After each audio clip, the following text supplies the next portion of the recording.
why do people evade tax? Why is it that the propensity or the tendency to evade tax is very high in Nigeria? It has to do with the social contract, the failure on the part of government, to fulfill its own part. Okay, a situation where individuals or firms provide virtually everything they need that the government ought to have provided. Okay, things like power, for example. If you're a small business, you have to bother about power. You get a generator. Water. You provide your own water. You provide your own security. At some point, you have to also help to do the road to your office and so on. So when you look at all these things, it does not encourage people to voluntarily say they want to pay tax, because on the part of government, they also feel the government is slacking. Government is not meeting its own responsibility. So that is the failure of the social contract, that has been with us.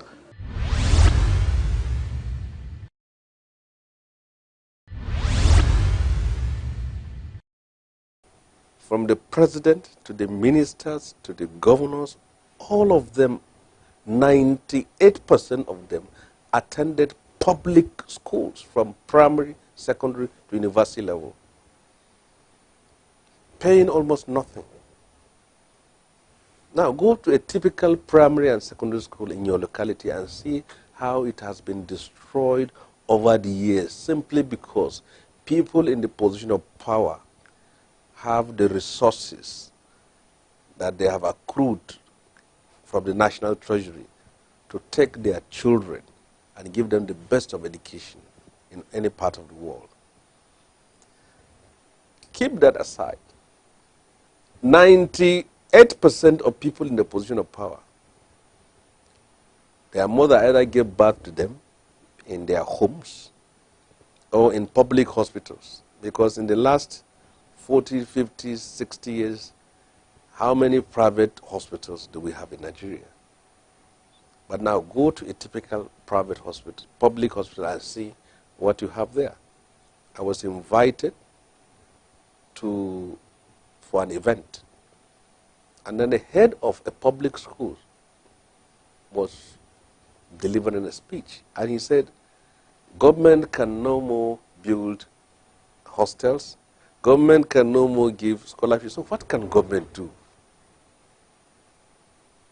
You attended a public university, lived in a public hostel, and now you find yourself in a position of power. You cannot build more hostels for the generation that succeeded you.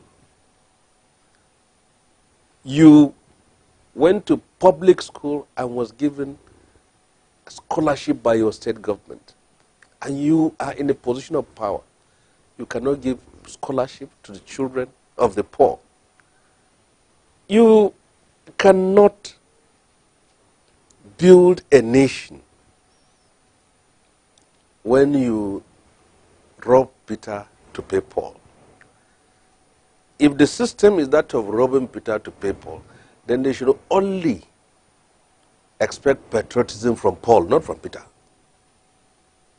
So if this country will experience peace and stability, then we must ensure social justice and equity. These teeming young people who are sitting down, we don't know. This is a cake of gunpowder. This is a time bomb for our country. If you think that because you have 4 or 5 children that you have educated well and then you don't care. But those are your children, which country are they going to live in? They're still going to live in this country here.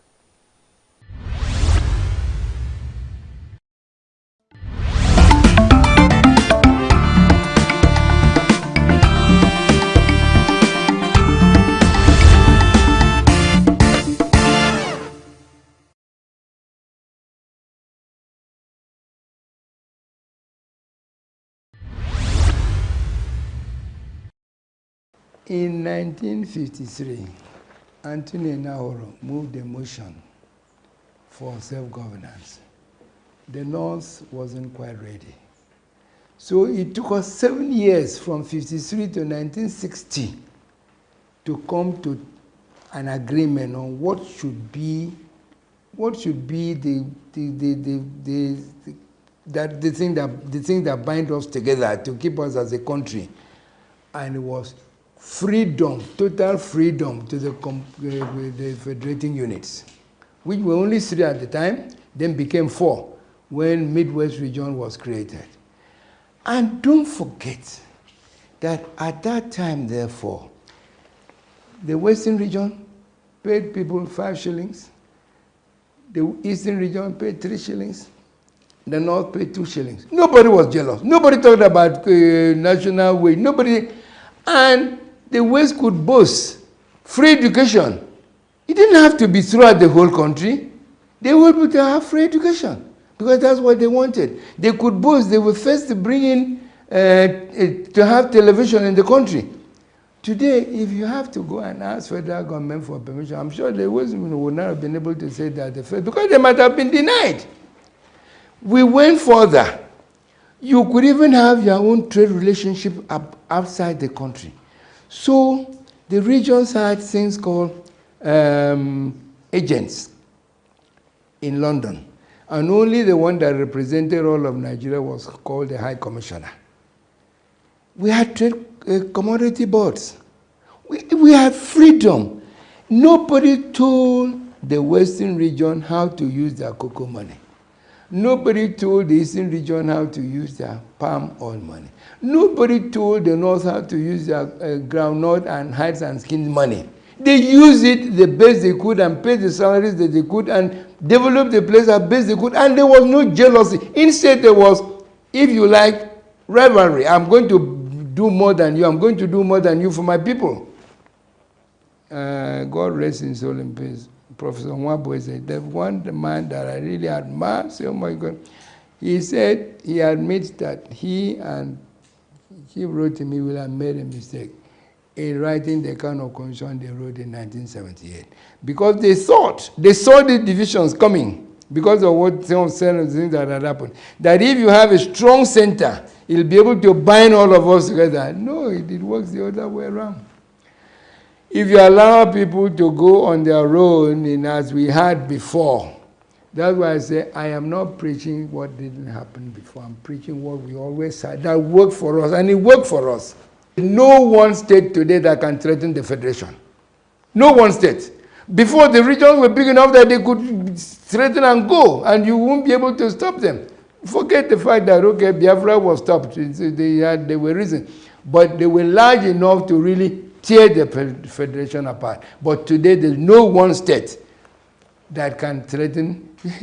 Where would they go to? So everybody will be very happy to remain, to be sent. But then, you have to make sure that that center is not in any way, doesn't even pretend in any way to be superior to the states. They must be co-equal. Body facility is talking about how people should be comfortable and confident in their body, regardless of their body shape and their body type. So one major view is social media. Like, let me give an example. Let's say I'm fat, I'm obese, that type of thing, and I'm not so confident in my body. When I see another person that is like me, posting and being confident in their own skin, it gives me like this sense of acceptance and confidence that, oh my God, this person has the same body type as me and she's very confident. It makes me feel like appreciated. It makes me feel more of a human being, because mostly the fat people, they get body shamed. Like, they are not really confident in their body type because they experience it everywhere. People be like, you're too fat, all these things, and it really diminishes their self-confidence. I think one of the major reasons is maybe peers, the group of people you mingle with. You understand? So maybe, for example, you have friends that you believe they are looking good and all that, and you just start feeling inferiority complex and all that. So I think those are the reasons, major reason why a lot of people have problem with themselves. You just have to be confident, no matter how you look like. When you embrace yourself, embrace your personality, nobody can influence you. Just be confident and you are good to go. My best knowledge, I think body positivity should be placed like in a way and manner whereby individual appreciates how he or she is being created by a god or his god. It starts from the society, friends, and sometimes family members, and as well parents who have their own maybe share in the family. In the family, I think some people nowadays have they are not proud of how they are being created, and some people envy other people with the way God created them. Okay, let me use women as an example. If you go to the gym now every day, you find out that majority of gym attendants are girls. Why are they going for gym? They want to build up some certain parts of their body, whereby for me it has no benefits. I don't know, but some people do.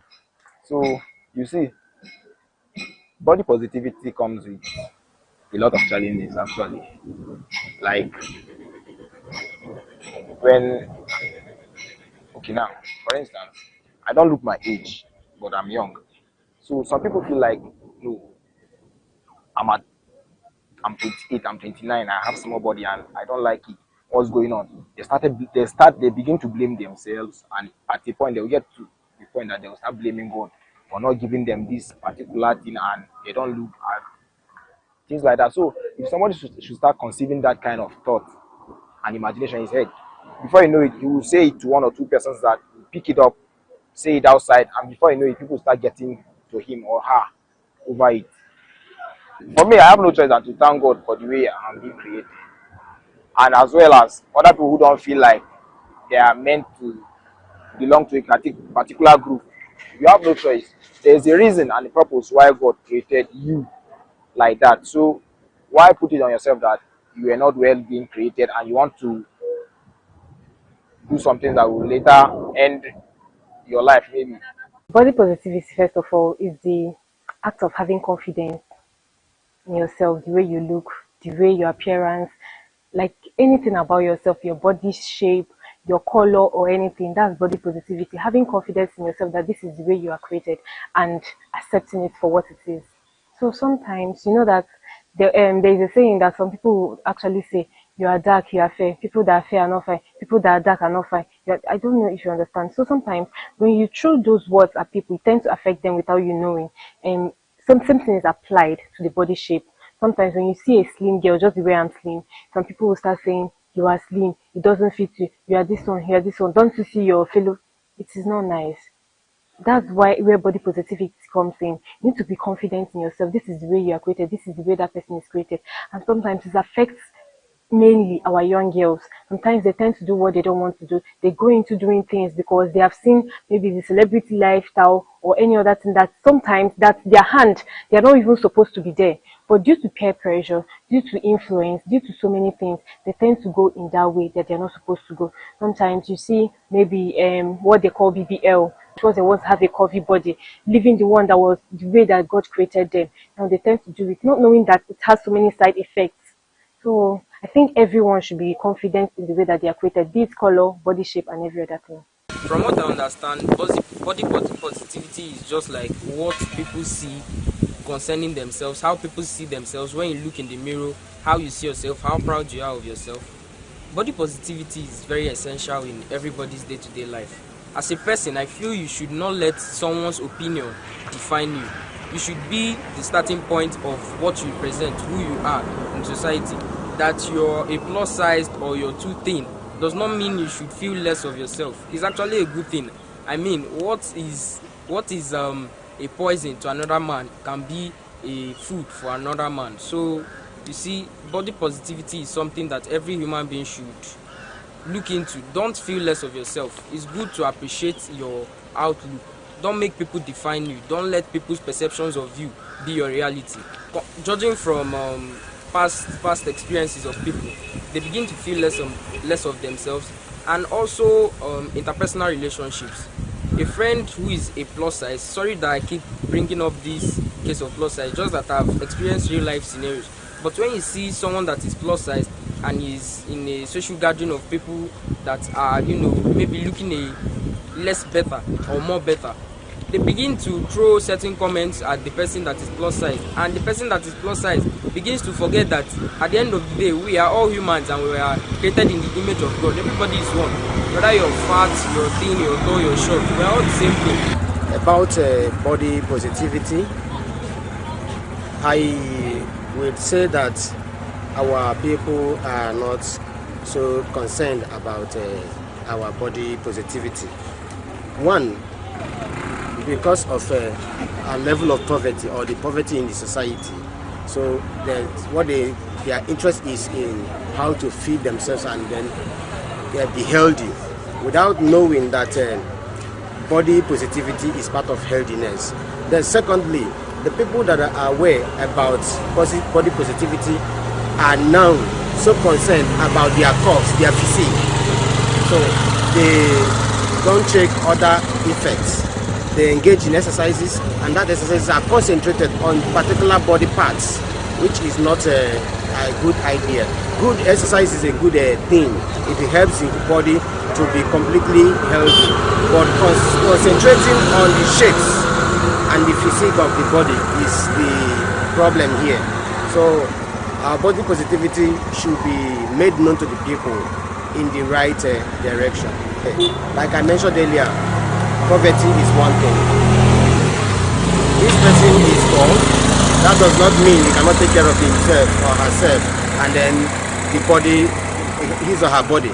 But he will be interested in looking for money, getting food to eat, and when he sees food, he doesn't care about the type of food he eats.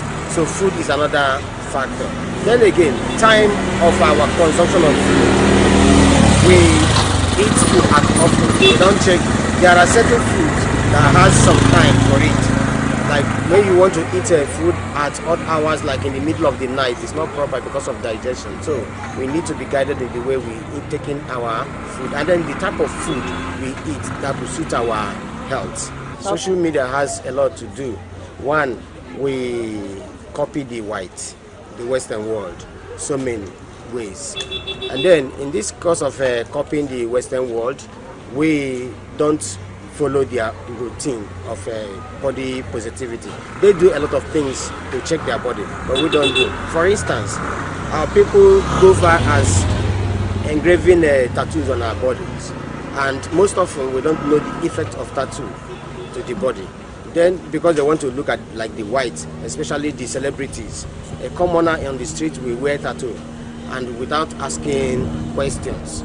Then again, they have gone as far as opening their nose, their ears, and wearing earrings. All these things brings a negative impact. Some positive anyway. Then the wearing of bangles and the rest of them, and the ankle and the rest of them. People have definition for all these things. But some people, without knowing the definition, because it is on the social media, they go about wearing it, not checking what it has, the positive impact on their body. I don't think that people should not be happy the way they do, because we are not the one that make ourselves. We are not our maker. There is already someone who made us in his own likeness and image. I know that everything God does is always perfect. You get? So I don't believe or see any reason why I should not be happy the way God created me. As I am now, and I'm very, very happy and confident. I like the way I look. And this is not supposed to be affecting me in any area. So whatever I do, I want to do, I do it proud because I love the way I am. You get? So I believe the same way other people should see themselves bold enough and also have confidence in themselves to come and do whatever thing they want to do, not mind their look, because we are not the makeup. It's inferiority complex when you are not again contented with what you have. High growth tonic will cause it when you are not confident in yourself. So when you are not contented with what you have, greedy, it will trigger you to do many things. Some go out there to go and do surgery, some go out there because I'm dark in complexion and I feel like that girl or that lady is getting more favor because she is fair. Then I will go out there and go and change my look.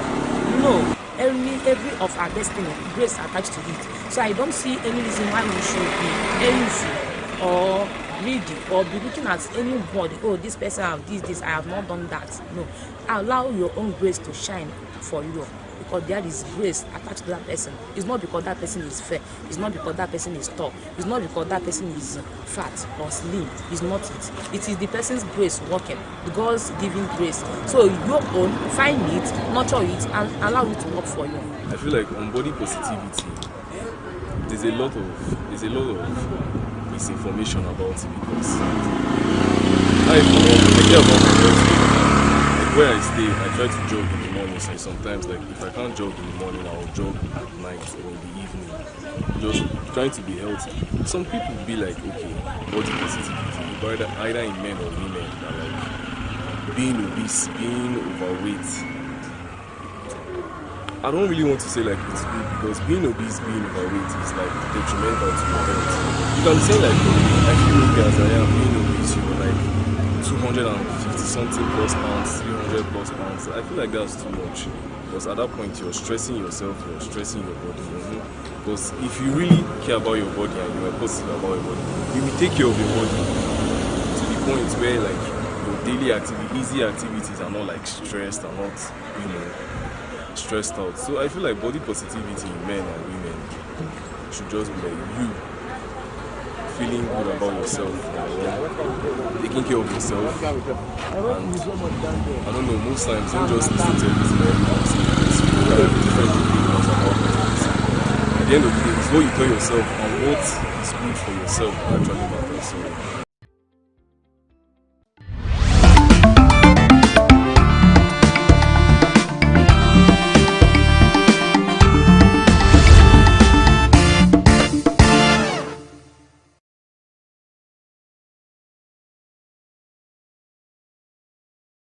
I think it's a good step.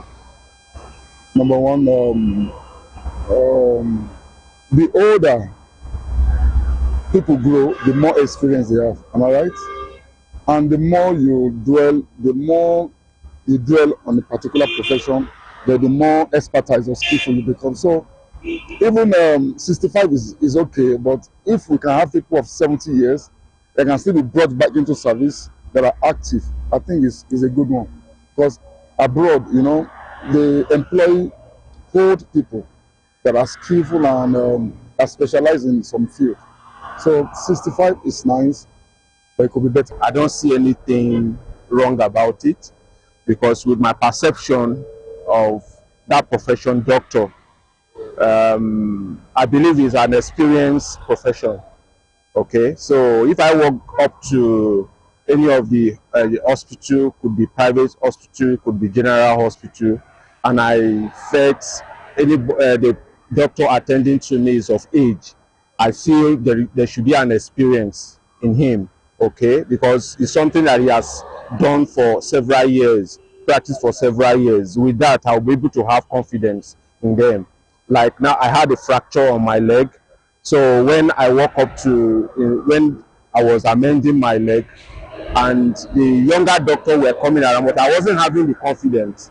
But when the surgeon came in, I saw it's an elderly. I said, oh, for such an elderly person to be in this field, he would operate my leg with, experience. And I had a very good confidence about that. So I think that is a good one. It's a good idea, because based on the unemployment I have, we have more youth that are finishing their NYSC, there's no job, lack of employment, and the rest of it. If they increase the doctors, I am not going against it fully, but the thing is they need to look at the other generation that is coming. So if they increase their retirement age, what provision the government make for the upcoming doctor that is coming? So is there any job for them, and all this we need to look at it. Nice indeed, nice, because one of these days I saw something in YouTube. A doctor want to undergo some operation like that, and he was watching a YouTube tutorial before he undergo that kind of a thing. They are quite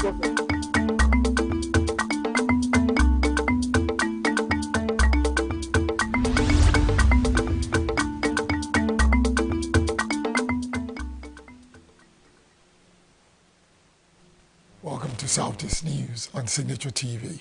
I am Barry Kumo Ado. In the headlines, Ojiriba local government of ENUGU state takes a step forward in terms of economic and development. Abia state government refutes allegations of irregular compensation in airport land deal. Details shortly. Save Nature TV, news in your pocket.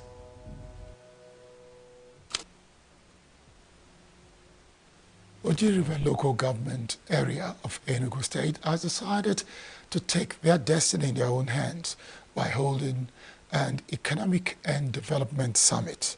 We'll bring you details of that summit tomorrow, the full details.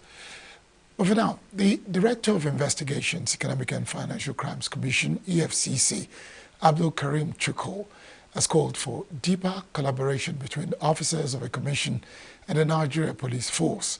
He made a call in Abuja while on a courtesy visit to the Commissioner of Police, Federal Capital Territory FCT Command, Saka Adewale Alao.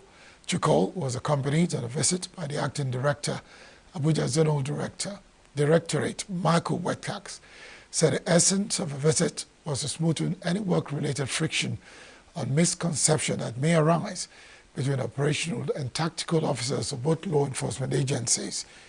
He noted that the success stories of the EFCC over the years have a direct bearing with collaboration with the police. While appreciating the CP for receiving him and his entourage, Chukwu said that though the journey ahead was arduous, he was certain the new CP was equal to the task by going through his track records. In response, Alao appreciated the director and his team for the visit, knowing that the strength of the law enforcement was in a synergy and strategic collaboration at different levels to effectively deal with crimes. Further assured the team of his collaboration. Law enforcement agencies in Enugu State have echoed the unwavering support for the Economic and Financial Crimes Commission, EFCC, in its bid to tackle economic and financial crimes and other acts of corruption in the southeast. Support came when the Acting Zonal Director of the Enugu Zonal Directorate of the EFCC, Assistant Commander of the EFCC, Aisha Abubakar, paid courtesy visits to the Command of Narcotics, National Drug Law Enforcement Agency, NDLEA, Enugu State Command.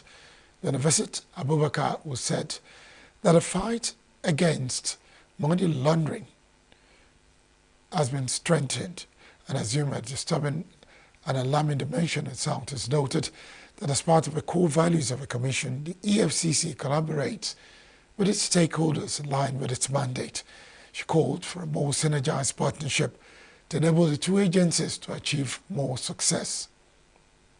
While calling for effective intelligence sharing, Abubakar sought for joint operations between the two agencies in order to tackle the menace of money laundering and put a stop to illegal dealing in narcotics in the southeast, adding that there is no better time to strengthen the synergy than now. Responding, Wadahi appreciated the Acting Zonal Director for the visit and also pledged his support for the Commission towards actualizing its mandate. The Ministry of Aviation and Aerospace Development, Festus Keyamo, has denied media reports on the concession for the Akanu Ibiam International Airport, Enugu. In a statement signed by Special Advisor on Media and Communications to Shute on Monday, Keyamo described the report as untrue. Said that even though the government was considering concessions and had received proposals from various interested companies, no conclusion had been reached on the matter. The minister noted that many of the airports in the country are operating at a loss and have to be subsidized monthly by the government, which he said has reinforced the need for concessions as a proactive measure to ensure that the facilities can meet and maintain international standards. Said that all submitted proposals are currently undergoing thorough evaluation and will eventually be reviewed by the Infrastructure Concession Regulatory Commission, ICRC, before being presented to the Minister for onward transmission to the Federal Executive Council for approval. Abia State government has debunked what it describes as false and misleading claims surrounding the compensation process for landowners affected by the acquisition of land for the proposed Abia State Airport project. In a firm and detailed statement issued by the Commissioner for Lands and Housing, Chaka Chukwumerije, the government categorically refuted allegations suggesting irregularities in the ongoing compensation process. According to the Commissioner, some false reports had claimed that the ministry was appointing attorneys for landowners and deducting compensation without consent. Clarified that the Ministry of Lands and Housing does not, under any circumstance, appoint attorneys or compel any landowner to engage a specific estate valuer. Commissioner emphasized that it is solely constitutional right of each claimant to choose whether or not to use legal or professional representation in processing their compensation. Chukwumerije stressed that 100% of the approved compensation is paid directly to each rightful claimant unless the individual has voluntarily appointed an attorney through a formal agreement. Urged the public to disregard unverified and politically motivated narratives circulating in the media, describing them as attempts to sow distrust and derail a transparent process aimed at ensuring justice and fairness to all affected landowners. Amidst the crisis and wave of defections rocking the People's Democratic Party in Abia State, stakeholders from the 5 local government areas make up the Abia North senatorial zone of the party have made a strong call for unity among members as a way of repositioning the party ahead of the 2027 general elections. The 5 stakeholders urge party members to shun all forms of divisive tendencies and personal interests, focus on moving the party forward. Addressing the audience, the state PDP chairman, Abraham Alma, expressed confidence that the party would rise again and reaffirmed the party's commitment to awarding tickets strictly to candidates who emerge through credible primaries and have the capacity to win elections. Alma, who emphasized that the days of sentiment and impunity were over, issued a stern warning that any individual who claims to be a PDP member but works against the party's interest will face divine consequences. Stakeholders are those who are making commitments for the survival of the party. They are making some commitments, and as a party, we are also taking recognition of such members. And of course, we will give them the respect which is due to them. Our brother from Abuja, the local government chairman of the Super just called me about 2 weeks ago and asked me to thank him for the support he gave them, flags and many other things. I told him I will not call him, that when I go to Abuja, I will see him. And we will talk. And I also want to thank you for the way you treat me whenever I come to Abuja. In Abuja, we have had a national, we have a national officer. We have a protocol officer. So whenever I go to Abuja, they also treat me very, very well. The convener of the meeting and member representing Ohafia North State constituency, Mandela Obasi, said it's not leaving the PDP, but will stand firm and support it until it reclaims its lost glory. He noted that his people in Abriba are renowned warriors who do not retreat in the face of adversity. The House member in Ohafia local government, both Ohafia South and Ohafia North. Go and write it. My dear says so. I will come out in the war front. I will not hide to come out. So, I'm going to like my room. Sulemela, Malo de Vite Melo. Momo ya kusapani ile kwa inji hata ile kwa ya momo ya nazo. Yes, I hope you know. So far all of us are here. I'm going to assure you, even the Senate, the reps, we are going to win it in Abia. We have members, we have people who want to contest an election in different local governments. What was the way I assist this chairman?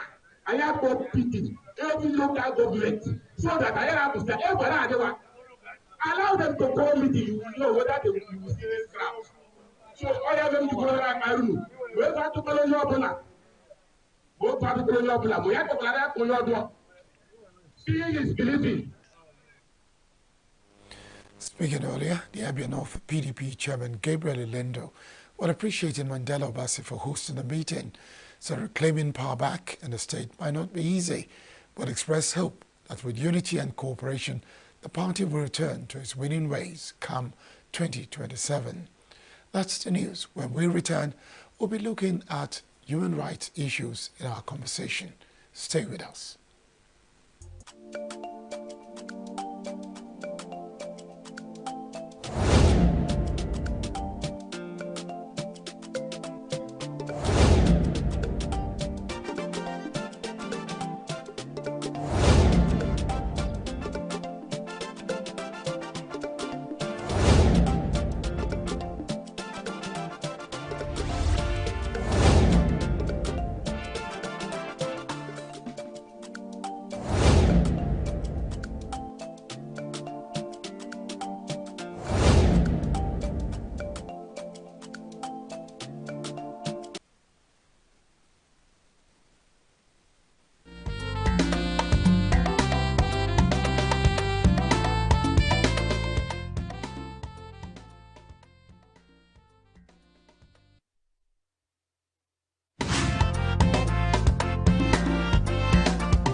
It's time for the conversation. And today we're looking at, yes, that's what we're looking at, something that's everywhere. Yet sometimes it does appear as if we don't see it. I know you know what it is, but sometimes it's like a puzzle. You hear somebody complain and you think, this one to complain self. Or sometimes you hear somebody talk about how difficult it is for them to get their rights, or get people to fight for their rights, or get people to even understand what they are going through. You got it right. Human rights. When you talk about human rights, you talk about the United Nations Convention. You talk about every country in the world signing up to it. But after that, what happens to you or myself even when our rights are abused? How do we get redress? What do we do? If we look at the statistics, it's not a good sign, because the number of people that get abused almost each day, the figure seems to be humongous by the time you calculate year in, year out. And then at the end of the day, you will discover that the number of cases where you have people intervene and get results or solutions for are just a tiny little bit compared to those who have even forgotten that they had no issue before they were thrown into detention and other places. Anyway, the conversation is not about me, it's about us. And with me is Onyedika Abo. He's a human rights activist, and you're welcome, Onyeka. Welcome to Southeast News. Thank you very much, Barry. Onyeka, I don't need to tell you how you do your job. Okay. And given the situation in present-day Nigeria, where there are various forms of rights abuses, how can one be opportune to approach, let's say, an organization that say they cater for people whose rights have been abused? Let's start with that. Okay, in the cases of approaching organizations or individuals, as the case may be, for interventions in cases of human rights, it has to do with how much knowledge the person has, because in most cases there are jamboree and disco-like display by a lot of people who speak long English and do videos and try to make people these make-believe videos, and if you're not careful, you would readily think, okay, this person means well. When I talk about knowledge, it is a case of if you have heard a case of human rights being reported, it doesn't have to be you at first. Following up to be sure that this case was actually resolved, because there are so many cases that will receive media attention. Some of them will trend. You'll see people saying, okay, I will get involved. Some people will even promise money. I'll make sure we take the young care of this. After a long while, not many people would have this attitude of saying, come on, what eventually happened to this person? Because I believe very strongly that most of the cases of human rights abuse we see on the news and the ones that are unreported are cases that can be solved even before they happen. If you have a proactive government, you would have foreseen that, okay, in case a person does this, this is how to be quick on arresting the situation, in case a person does this.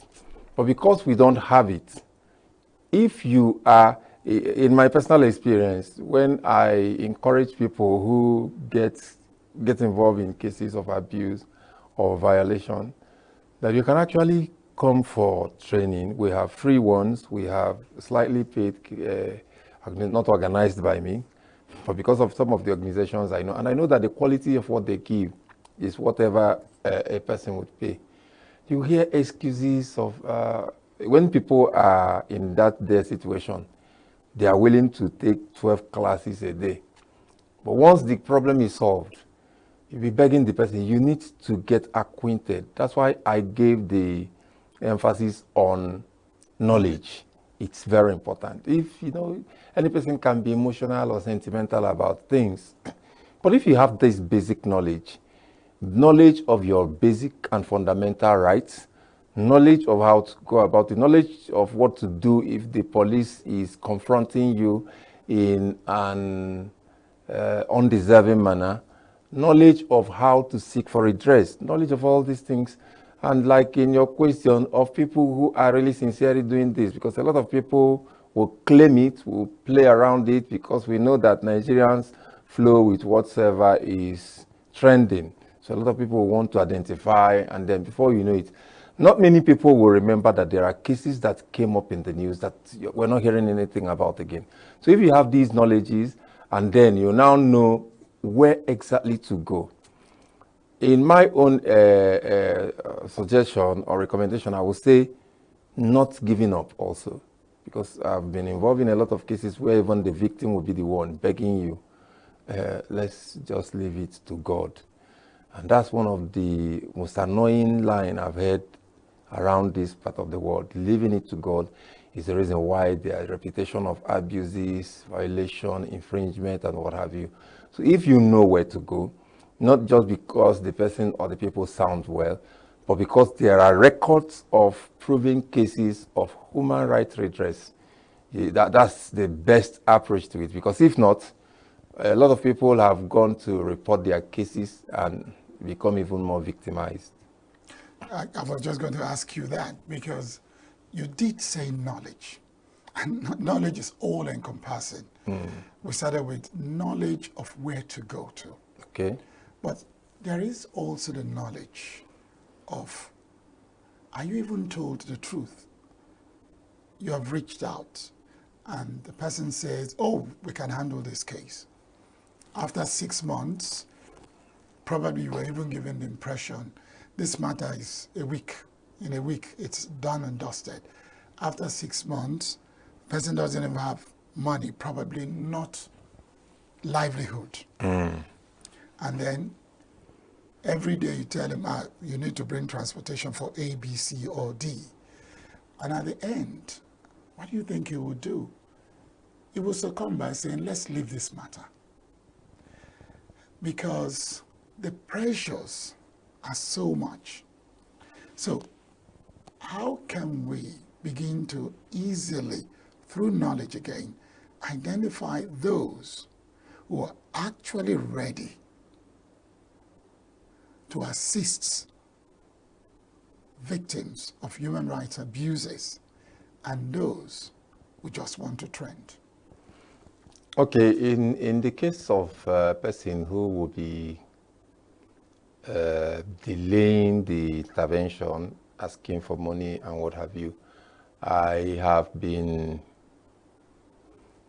in the arena of human rights intervention, mediation, and prosecution of those who abuse rights for at least more than a decade and a half now. There are challenges of who the person who wants to take up this case, if he's an activist, an advocate, or just a sympathizer, how much how much is he self-empowered? How much independent is he? Is he working in an organization where he's paid? Or some of these organizations, I know of organizations that will take up these cases for free.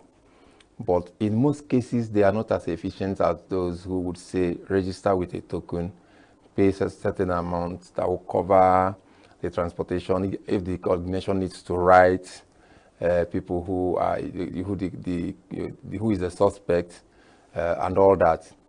I will advocate here that it's important to know that you need resources to run around for some of these things. So if it's an independent person who is just doing it willingly, he is using his or her own money or what have you, but he would do it at his leisure. If he has a business and have an intervention, he won't leave the business and go for the intervention because he needs money to continue to offer this help and then take care of himself.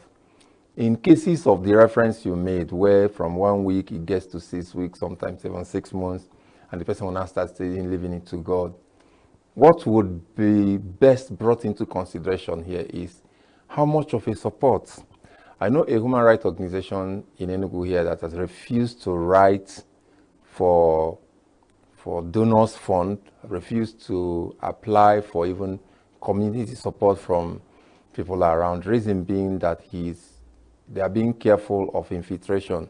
But because you're giving us money, you're not telling us what, or maybe a person brings a case against you tomorrow, you're expecting that, of course, these people, I fund them, they won't do anything. Now, for them to be self-sustaining, they need to do other things to raise this money. We need to start being a proactive society in terms of human rights.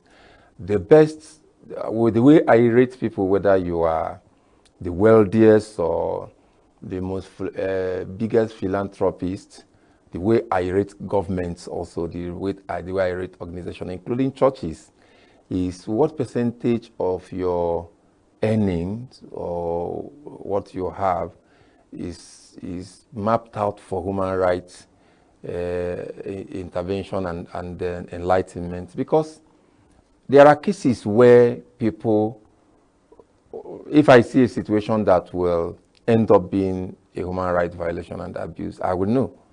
And in so many cases, if I wade into it and arrest it before it happened, it doesn't carry so much weight like when you have allowed it to happen. Somebody was telling me not very long ago that the best thing is to allow these things happen, that people appreciate it more. There's a saying in my local language that when you want to help a kingsman of people who are dragging him, maybe because he's owing them or for anything, do not bring that intervention before they drag him out of his father's compound. Because if you do that, he will not appreciate it. It's a common saying, but in most cases, I also think that that's equally where knowledge has another role to play. Because there are a few people, they might be very small in number, who will appreciate even if you've come at the verge of the people trying to hold him. It doesn't even need to have been dragging. But most people who are swayed by frivolities would say, even if you didn't come, these people wouldn't even have taken me beyond the boundaries of my father's compound. But when they have taken him out and he's now openly shouting for help, then you can now intervene. It is very unfortunate, but we ought to, even if not for any other thing, for the benefit of this program, ought to be a proactive society in terms of human rights, protection of human rights, because there are so many people who will be feeling, I'm not the one involved. You know, a lot of people are very comfortable.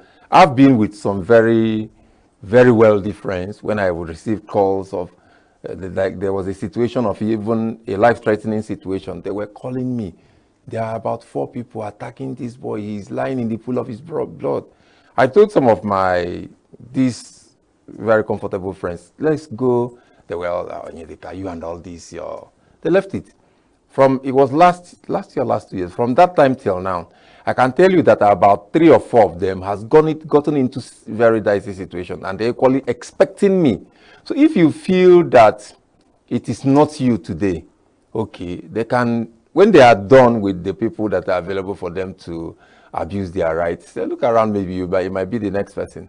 In practical life experience, I've had cases where I begged people, first, know what you ought to do when these things happen. And they feel very busy. They feel, what's the need? You know, who will even, until it happens to them, they'll be like, I can't believe that. Sometimes it might be the police.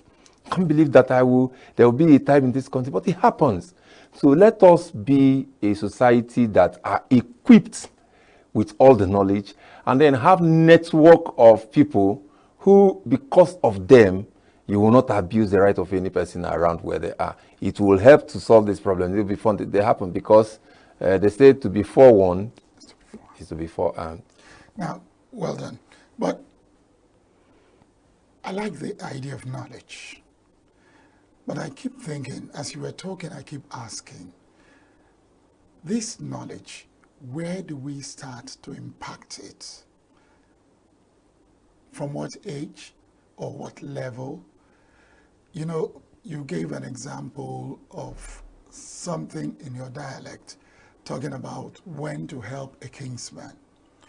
Now, if we go back to your community or any other community in the Southeast, you'll discover that the average person in each of these communities has limited knowledge when it comes to what to do when your rights are being abused. They even find it difficult to begin to call for help immediately, because the first thing that comes to their mind is, these people want to disgrace me. They want to put me to shame. And it's not looking at addressing his rights that are being abused.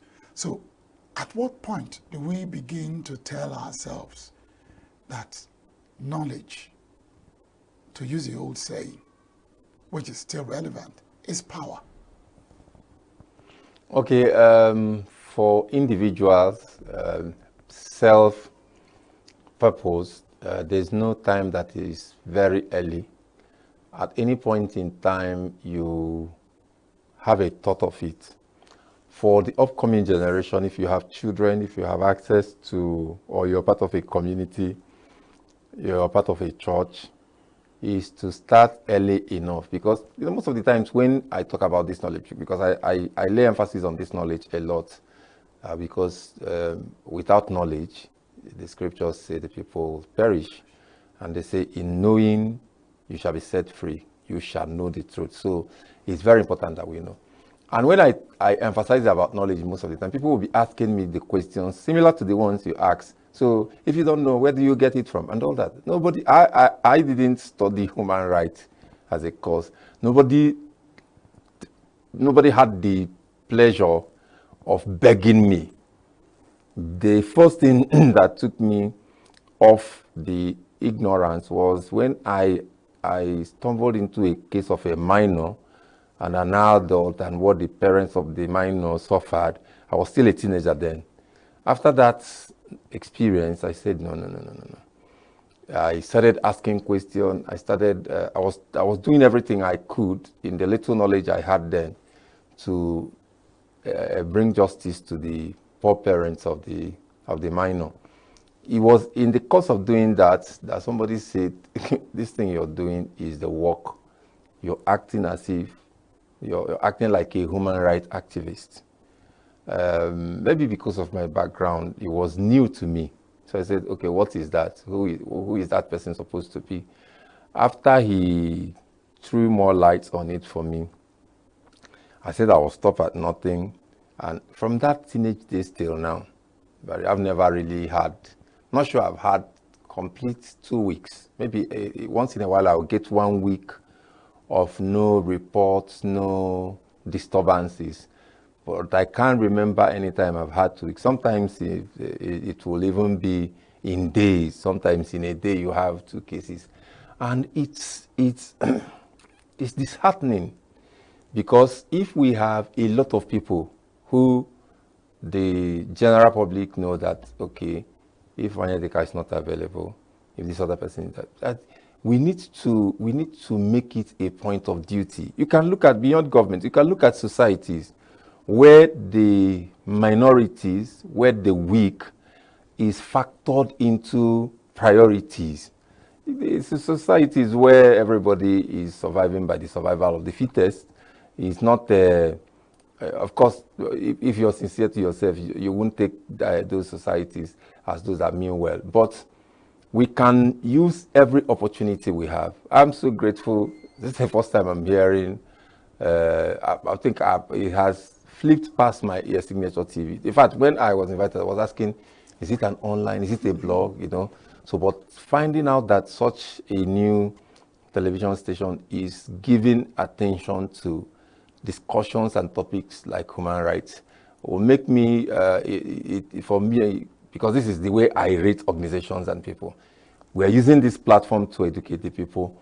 At every given time you have the opportunity, please lay emphasis on it, because if we have a society or a government that pays attention to the rights of its citizens, definitely it will do well in other places. So this knowledge is all encompassing. This knowledge is very important.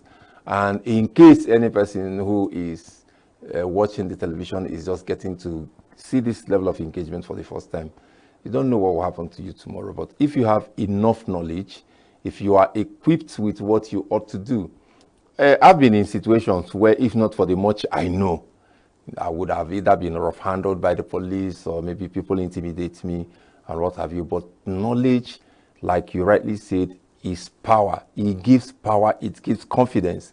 When you know what you should know in every given situation, you're not perturbed. You're not part of the people that will start running around when things are happening.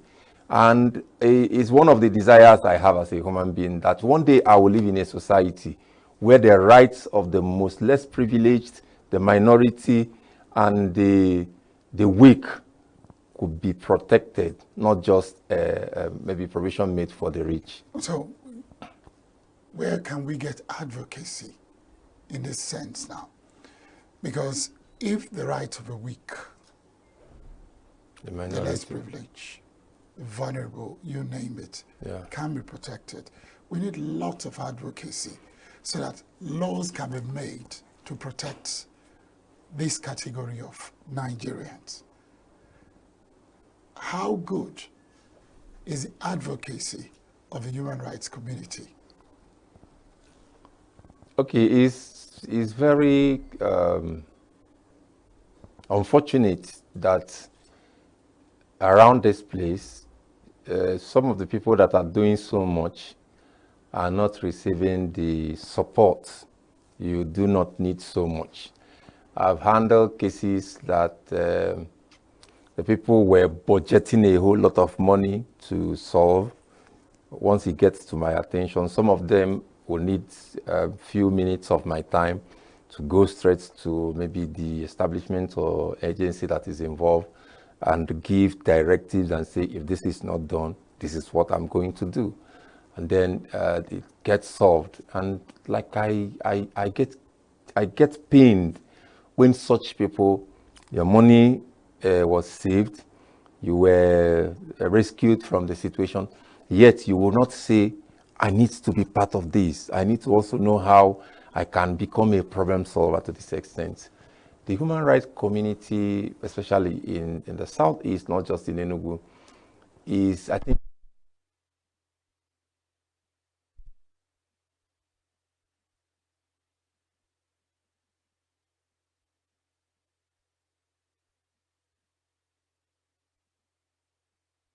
I mean, in most cases, when I go for, I try to go with younger people.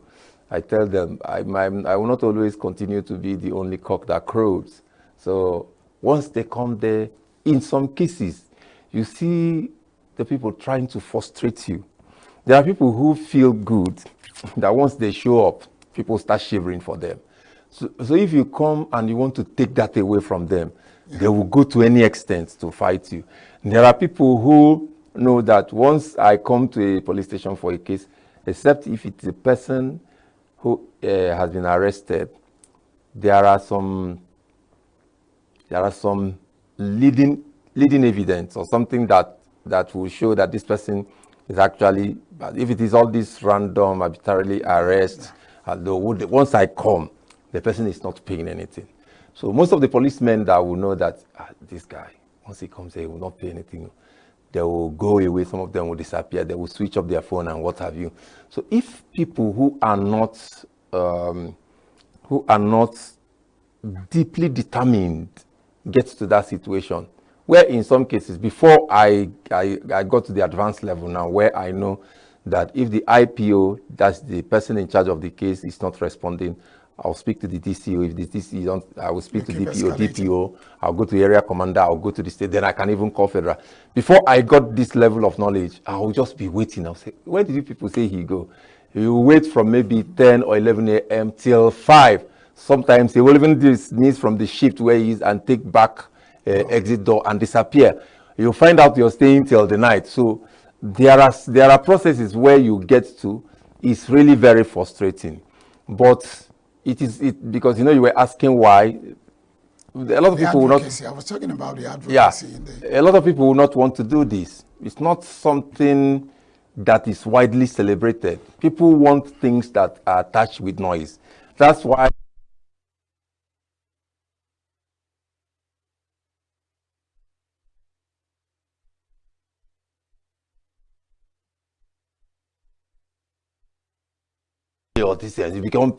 If you are interested in followership of social media handle, you see it increasing. From ordinary 200 I have, I'm now more than 1,007. Tomorrow they might even formulate a story.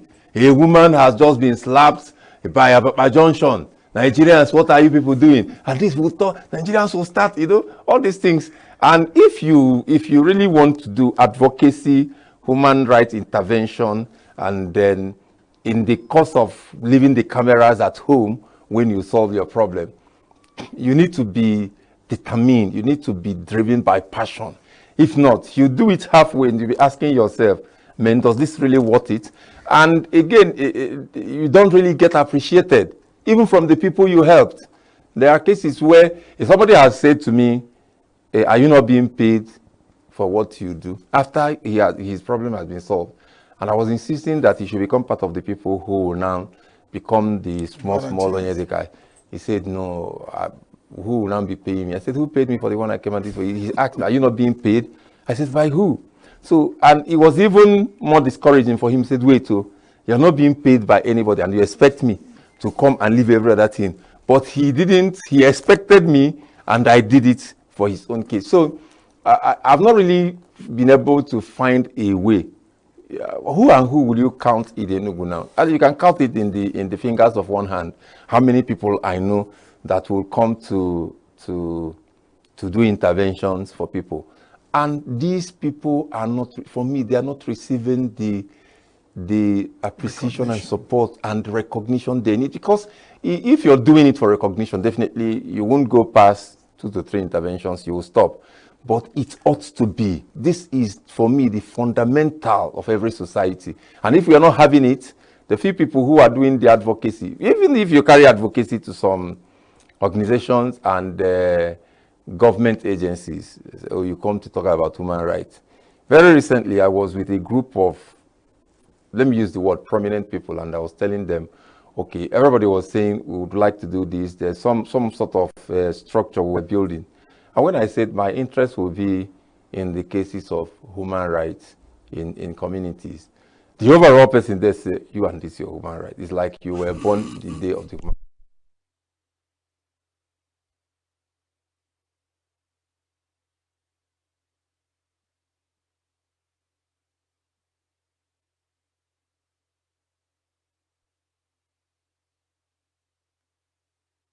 Yeah, do I say to them, if people at your level have this type of thoughts, you can imagine what less knowledgeable people will be saying. So there'll be a whole lot of factors that militate against the advocacy and the advocates. But we will keep believing that one day more voices will rise to speak for. Yeah, why I look at advocacy is this. At a point, after the end SARS, after the end SARS period, many things changed in the police structure, including human rights desk coming up. So I would have been thinking that the advocacy from the human rights community will be having a synergy with the police, so that once the human rights community appear there, they will understand that this matter can be resolved here and now, and not giving you the same police attitude. But not to take anything away from you, I think we will find another day to continue this conversation, because there is no way we can talk about human rights without going to the impact. So this is an open invitation. You said almost every 2 weeks you are tied up. So look for one of the 2 weeks that you'll be free and bring you back here. It's all right. Thank you very much, Onyedika. It's my pleasure. Thank you It's very my much. pleasure, actually. It's been great. Thank you very much. And I'm saying thank you again to Onyedika Chiagbo for coming on and for telling us that with knowledge, a lot of human rights problems will be a thing of the past. As I say, thank you for watching us today on Southeast News. Join us tomorrow. We'll be back. Barry Kumado was my name. Thank you again.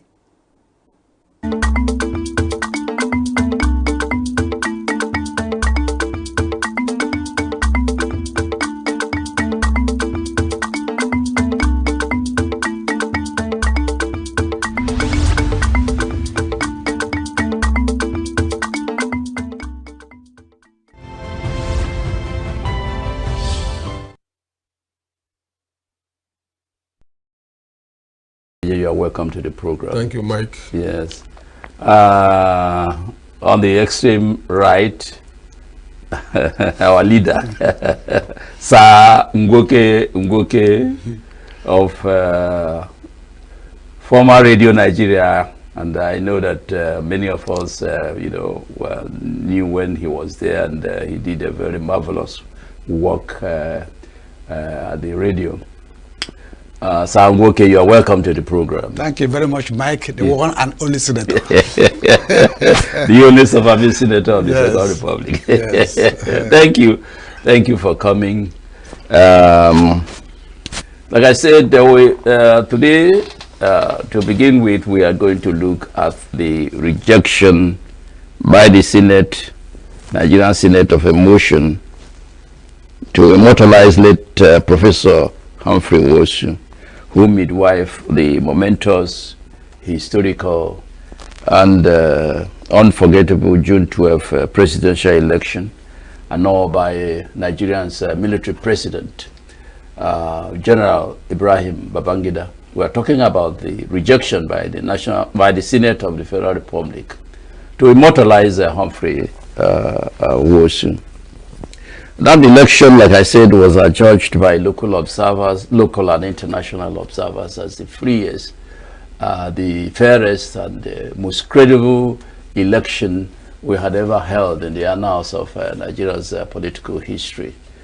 But it was annulled, so unfortunately. And since after the annulment, the country witnessed so many controversies that resulted into killings, maiming and all that.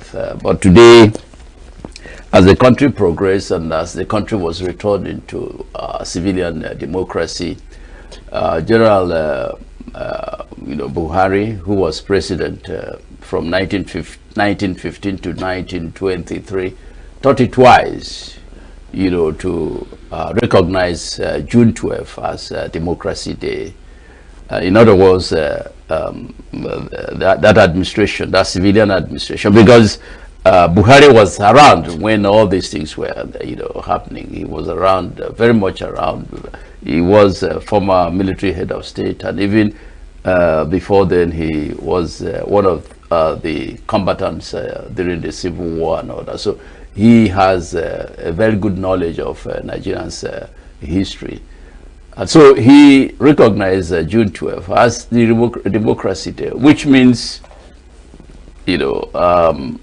the presumption that Abiola won that election was given a national recognition.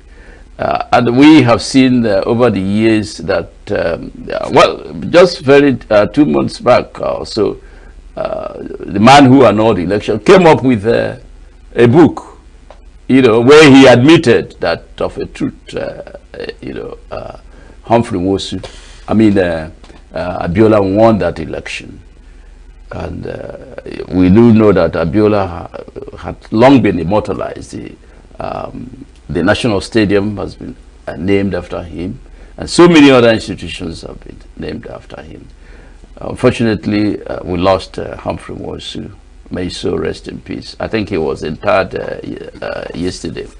So there was this discussion, there was this debate in the National Assembly, the Senate, that the man who midwife what is regarded as the fairest, freest, and the most credible election.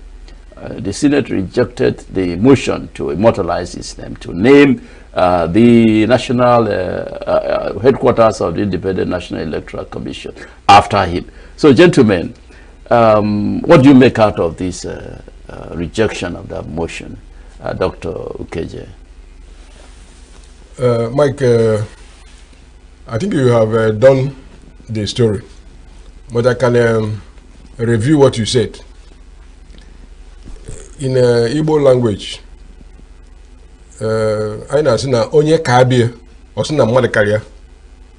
if you reveal yourself, you will say that somebody has revealed you, but it's not true.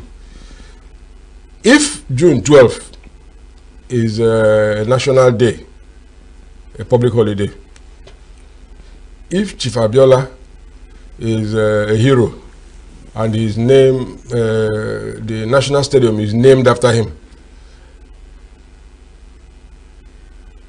how then can it mean that those associated with June 12th are not heroes? It is good to recall that the first person appointed as National Electoral Commission, NEC chairperson by Babangida was Professor Emawa, who was a teacher to Professor Humphrey Nwosu.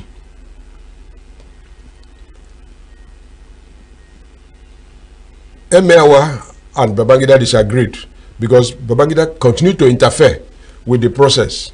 He disqualified Shehu Yaradua and a few other people.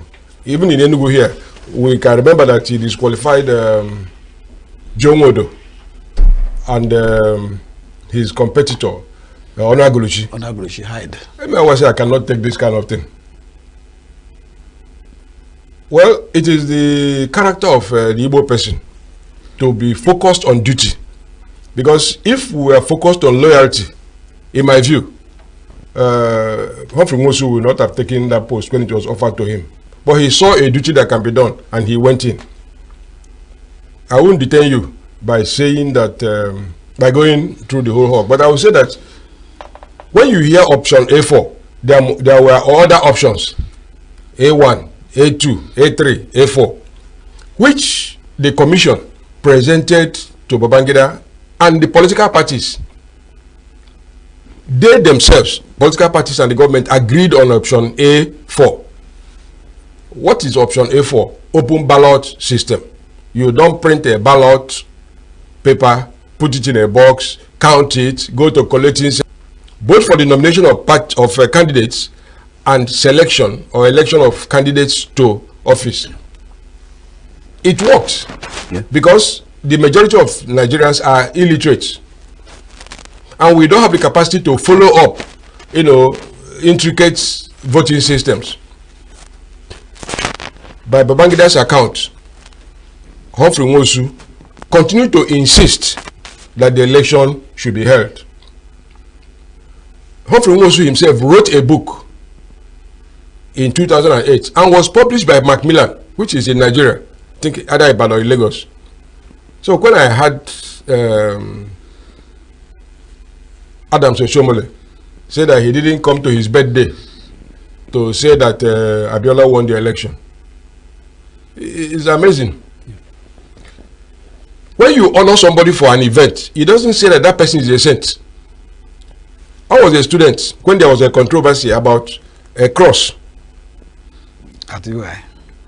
Muslims in the University of Ibadan said that the cross at the chapel, the Anglican chapel, should be removed. Abiola joined with the executive secretary of the National Universities Commission at that time, Dr. Aminu, to support the thing. But not everybody has forgotten it. When the Constituent Assembly was sitting in the 1970s, he wanted Sharia in the Western states. Abiola and Fela and Nicola Akpakuti, they are townsmen. Abiola, Obasanjo, Fela, who was the interim? Shonekon. A lot of big people. They come from Abeokuta. But it was known that Abiola was an employee of ITT. But because he was a Nigerian, he was helping the company to get jobs from government. And he imposed himself on the company and became a majority shareholder. Those are not saintly behavior. But on the basis of the election, Abiola was better known than his challenger, the man from Kano. So he easily won. We were here when the election was held. It was not that it was a saintly election. People were maneuvered, you know, money was shared. Even the chairman of SDP at the time, in a book, confessed that they paid money to people to vote for them. But that is how elections have been held in Nigeria. Yeah. So there is nothing unique about it. So if the thing is about June 12th election, which takes me back to what I said about Onye Kabi or Sina Madikaria, if the key people who are manipulating these things say that June 12th election is the best election, which means it's better than 2023. I don't know what else you are saying. You have already confessed. And thank God for the Deputy Senate President, Jibrin Barau. He said after Abaribe met him, telling him that he's going to remove a motion, he called Bamidele to discuss it. In other words, there are people who own the country. Let me end to allow this dean on my right to speak. Because after the 2011 election, Tinubu saw the results. It was Jonathan's government that really improved the election system in Nigeria. He looked at the voters register and said, with this voters register, the Northwest and the Southwest can rule Nigeria forever. In other words, it's a turn-by-turn kind of thing. What you had in the Cold War, you know, the principle of spheres of influence is now the turn of Southwest. So nobody should come up except you are sitting over your head. But history has already been made. You know, you cannot cancel June 12th. Anytime you say June 12th, they will say, oh, is that the election? And you must mention Humphrey Nwosu. Bear in mind that what you now see as the headquarters of INEC in Abuja, it was Humphrey Nwosu that laid the foundation. Not just laid the foundation, it was completed. Obasanjo just inaugurated it. It's just that our people are placed down. If you go to Abuja too and see the central bank headquarters, it was Oguma, who was governor of Central Bank, that awarded the contract and had it fully completed. So, how did McAntony say it at the Caesar's funeral? Let the world hear what has happened. So let's you know, have your views as Gwoke. How do you view this you know, development? Yes, thank you very much. You see, Nigeria is a country of double standards. A country where a country of double standards where the same things are not applied everywhere. I would like to relate the incident to a situation, a scenario. You come to my house, and my wife prepares a dish for you, a sumptuous dish, and you eat and you enjoy the food. And then you go outside and say, oh, the food was nice. I enjoyed the stockfish. I enjoyed the stew. I enjoyed this. But you refuse to acknowledge that my wife is a good cook. How can you reconcile both? That's what happened about Nigeria. June 12th is unarguably the best election we had in this country. So, and the events that have passed, that have happened to us, have gone to confirm that. So for them to come now and say, I refuse to recognize Humphrey Mosu, it's just a continuation of the, I don't like to use the word, but it is true, of the marginalization of a certain part of the country. Because there's no point the man that meanwhile the best election cannot be recognized. You cannot, whether they agree or not. Humphrey did a nice job. He made wife that election. He cannot be denied that position. So it was done out of bad faith because he doesn't belong to the place that they think he should belong. So that's my opinion about it. Yeah. You notice that after the Senate rejected the motion to immortalize late Professor Humphrey Mosu, the caucus of the Southeast senators, held a press conference in Abuja and said they were going to meet President Tinubu over the matter. Dr. Keje, do you think Tinubu can help to ameliorate the situation? Well, I come from a position that's different. If you go to Holy Scriptures, God said, I am going to put my words in your heart. I think history is in the heart of human beings. We don't need, there are many people who have national honor who don't deserve it. Yeah. So putting Nwosu in national honor does not change anything. It does not. In fact, it may even degrade him. Because when they list the people who have national honor, you will see a mixture of people with forged certificates, false claims, people who are coming from prison. He doesn't need to mix with those people. This gentleman had a first class. And you know that University of Nigeria, Nsukka, is in Igbo land. Before you get first class there, it's not anyhow university. I'm not saying that it's better than, because I went to Ibadan, but our people are stingy. Before you get it from them, you must more than merit it. It's not that you merit it, you must more than merit it. Yes. Then he went to University of California to do his master's and PhD. It's not easy. He was local government commissioner in old Anambra State. Yes. He's not a flight by night kind of person. For me, even if it's his hometown, Ajali, they should erect something for him. I would think that Anambra State's government, from where he comes, can even name their State Independent Electoral Commission after him. After him. Yes. Okay. There can be an arena.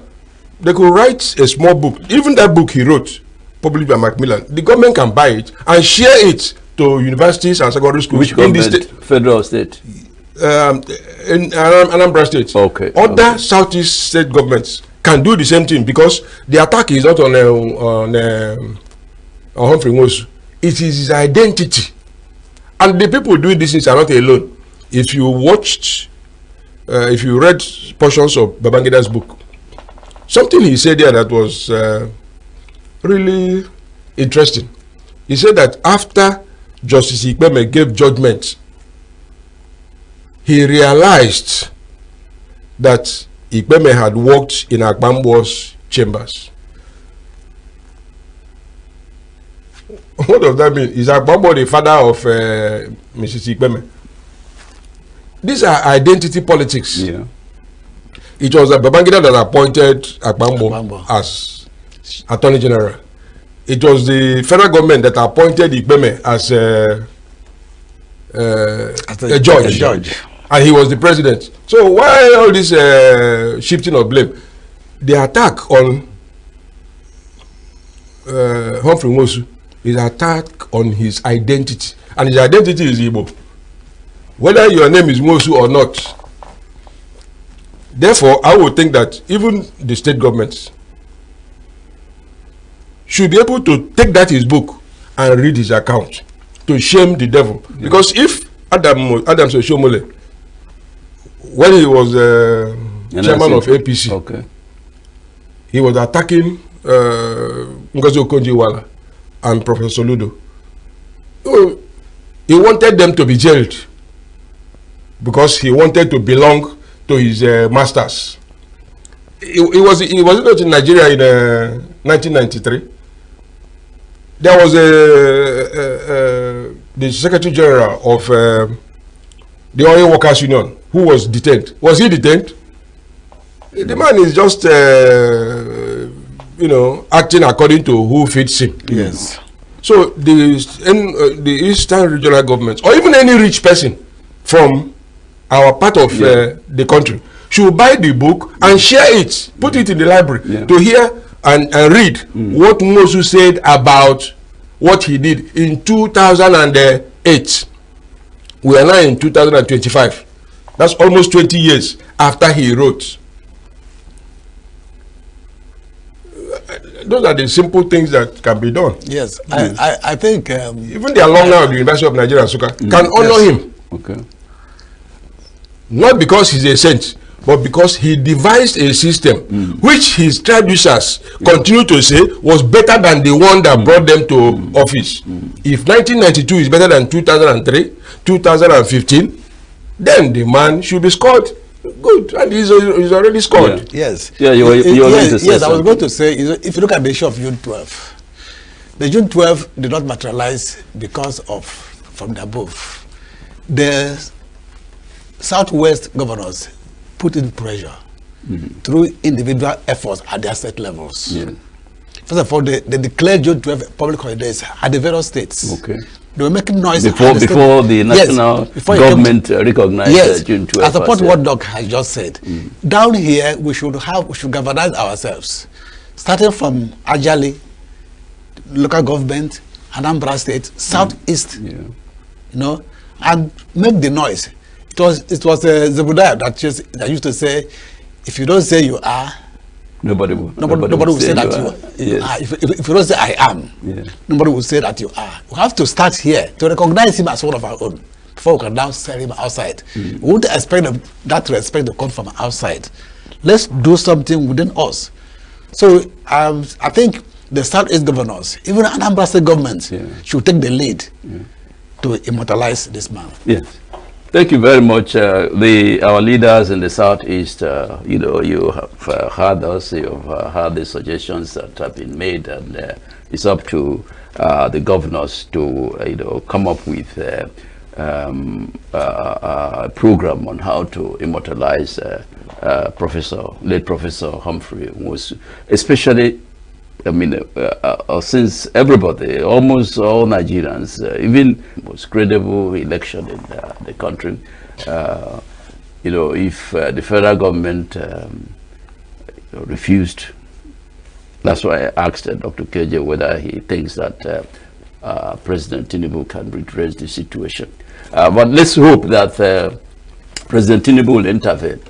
And because you don't even need the approval of the National Assembly or the Senate to accord national honor to anybody.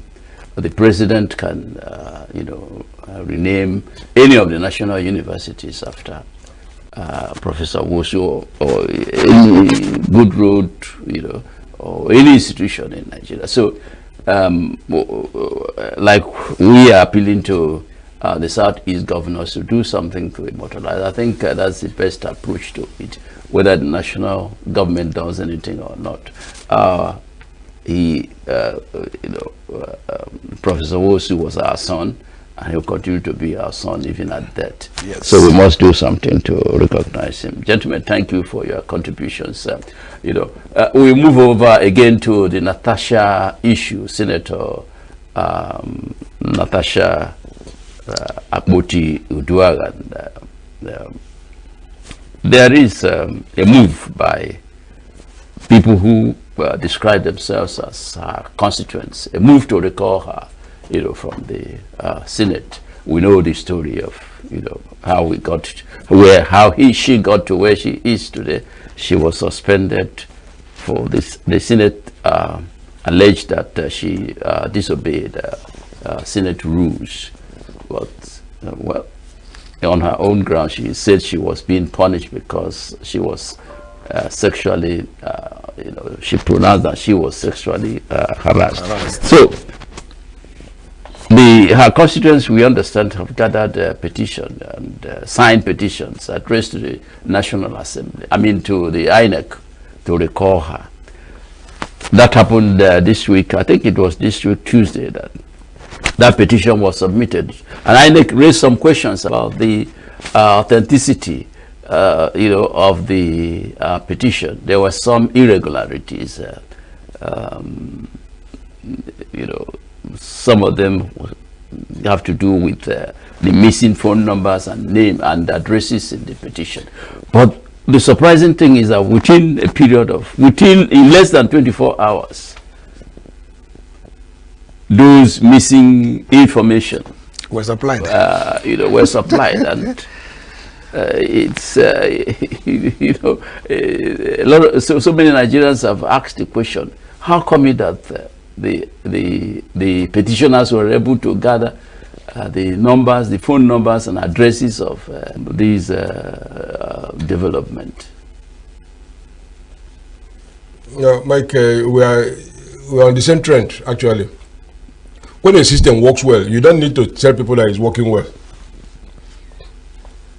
If you look at the Electoral Act and the one talking about recall, it says these are the steps you will take to recall somebody.